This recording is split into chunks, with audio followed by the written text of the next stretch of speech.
Hey folks, thanks for tuning back into the Colonial Airstream channel.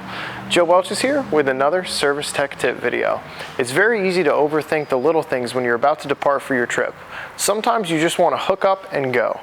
But have you ever wondered what happens when all the components rub together during travel? Like your 7-way plug that controls the lights, the signals, and possibly your backup camera. And the hitch and the ball that's mainly connecting the points from your trailer to your truck.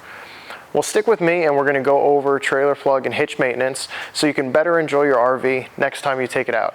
Are you ready? Let's go.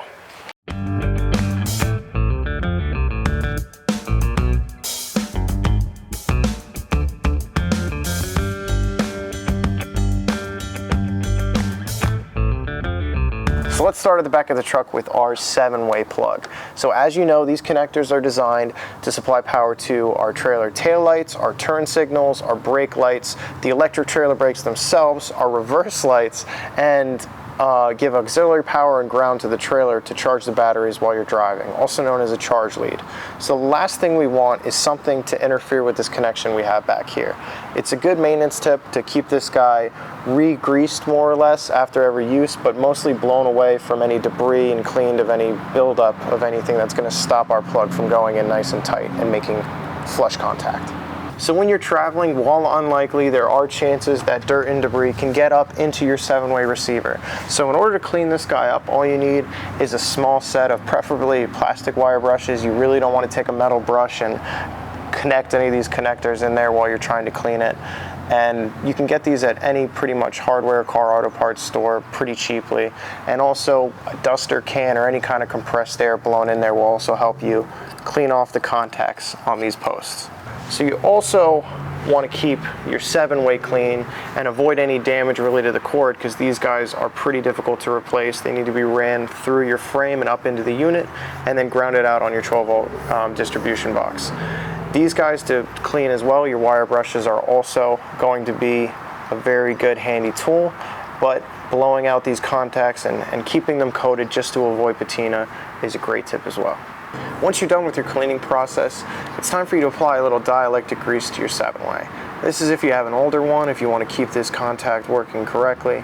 It's just worth taking a little dab, applying a bit to each port here, because you don't want to apply too much and inhibit the ability for your pins to make contact in your connector. You'll find that just the right amount is that dab, enough for space for it to make contact, and just be careful not to overuse too much and create too much of a mess. It's that simple. This process should only take you about 5 minutes if you're being careful. Once we're hooked up, we're going to make sure that we do a quick walk around and check that all our lights are working properly. Next, let's talk about our trailer hitch maintenance, being that this is the vital part of our RV that we want to keep looking as new and feeling as new as possible.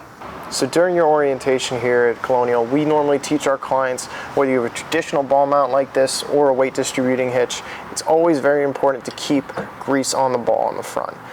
We normally say every 3 to 5 trips you just want to re-lubricate the front of the ball, and that's because you'll see people who go years without lubricating the front. You'll see scoring, you'll see wear on the ball where parts are actually kind of shaved away and paint has transferred to it, and the last thing we want to do is lose out on that 2 5/16 inches of contact that we have in our coupler latch. So the grease is going to help reduce the wear and the tear that happens on that metal on metal contact. It's also going to help with the heat transfer and dispel some of that water, dirt, dust, and grime that's going to be coming up here from the road for the most part. So the first thing we're going to do here is clean any old grease off our ball. Even though this is a brand new ball mount and a brand new trailer, there is still some old grease and some wear in that ball mount there. We just want to wipe off that top layer, get both surfaces nice and clean, and now what I typically would utilize is some type of ball grease. Reese, Equalizer, all the hitch manufacturers have their own proprietary grease that you can utilize on the ball, but we like some good old-fashioned Molly B. Denham multi-vehicle bearing grease, and that's just gonna get smushed on our ball, and that's gonna lubricate our metal on metal contact. And I'm gonna also add just a little bit in my coupler, but keep in mind once we hitch up and we start moving, this is going to redistribute through our coupler latch and keep it lubricated for our next few trips. Before we end this video, we would really appreciate everyone hitting that like button and subscribing if they haven't already. And if you found this video helpful or you have a suggestion for the next video, please leave us a comment below or reach out to us at colonialairstream.com. Our phone number is 800-265-9019. My name is Joe Welches. I hope to see you all again in the next Colonial Service Tech Tip video.